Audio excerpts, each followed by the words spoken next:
President and Mrs. Bush, of course, everyone is thinking about these families today and the terrible news that they have inevitably received about their children.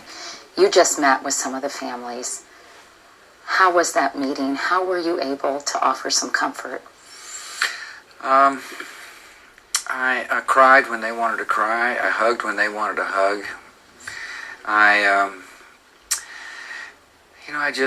We just loved them as best as we could, and that's all you can do. And these people were in shock. It wasn't but 24 hours ago that they lost a child, and now they're here trying to deal with it. And this university is going to reach out and provide all the help they can, but it's just a very difficult moment for them. I could tell you both were shaken after spending some time with them, understandably so. What was it like for you, Mrs. Bush? Well, just the stories that I heard and the pictures that I saw of their children. 2 families that I met lost their only child. And the idea of that for any parent is so devastating. It's hard for us to even imagine what they're going through.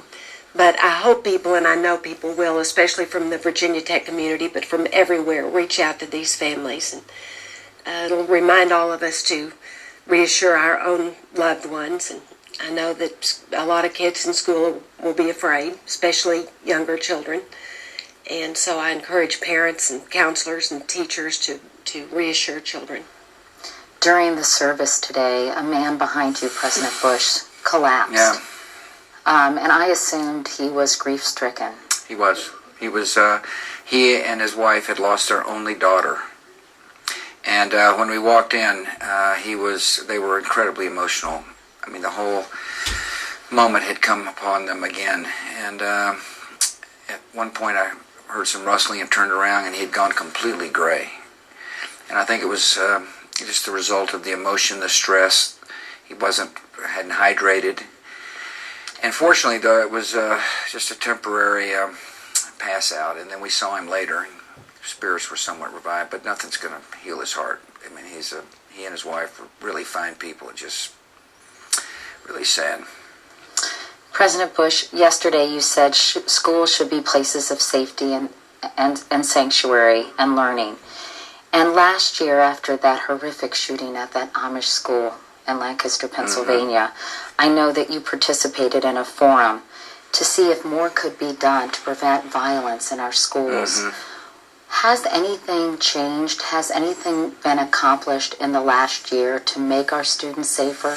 I think so. I think there's an awareness as a result of some of these tragedies, and the Columbine tragedy, the Amish school tragedy. There's awareness for, the adults in the schools to pay attention to behavior that is unpredictable. This is just a big university. I mean, this is a place where over 20,000 kids and 12,000, I think the president told us, professors. There's a lot of action. In a smaller campus, there's a lot more awareness. Here, it's just very difficult to protect from a person that became deranged. As you well know, after events like this, discussions about gun control inevitably follow. Sure. I know that every year some 4.5 million firearms are sold in this country. There are over 10,000 homicides. Is it too easy, in your view, for unstable people to purchase guns in this country?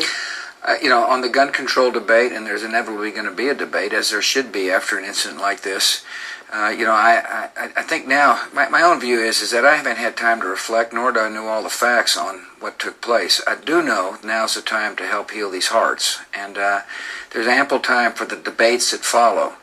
My hope is that the country puts people in prayer. Not only those who've lost their lives, lost a loved one, but the kids here really need prayer. I mean, there's a lot of people that are deeply troubled, and you and I and Laura here just, in the immediate aftermath, and the people are going to go from shock to anger and doubt, and this country really needs to, as best as we can, help them, and then there'll be plenty of time for the politics and the debates. Many of us, of course, think of our own children when things like this happen, and I'm just curious whether you have talked to your girls, Jenna or Barbara, about what transpired here, if you've had a chance to. I did. I haven't talked to them since we've been here, but I talked to both of them, one last night and one this morning, after told them that we were going to be coming here today. What did they say? Well, they, are like every other person in the country. They're horrified and sad, and especially for them who are such recent college graduates, the idea of something like this happening at your university and the community that a university represents is especially sad and especially a violation. It was good to hear their voices. It was good to hear their voices. Yeah, it's when I hugged the guy behind me that eventually came to, and his wife, I was just thinking, I can't imagine what it's like to try to go through what they're going through. The only thing you can do is hope that if they find some solace, some power that helps them be comforted in the midst of their sorrow. And the only thing I can do and Laura can do is hug them and love on them as best we can. But they'll find love. The great thing about our society is there's a lot of love, and that I truly believe out of these evil acts come some goodness. It's just hard to see it on the immediate aftermath. And I thought the service today was good. I thought it was very helpful here on the Virginia Tech campus.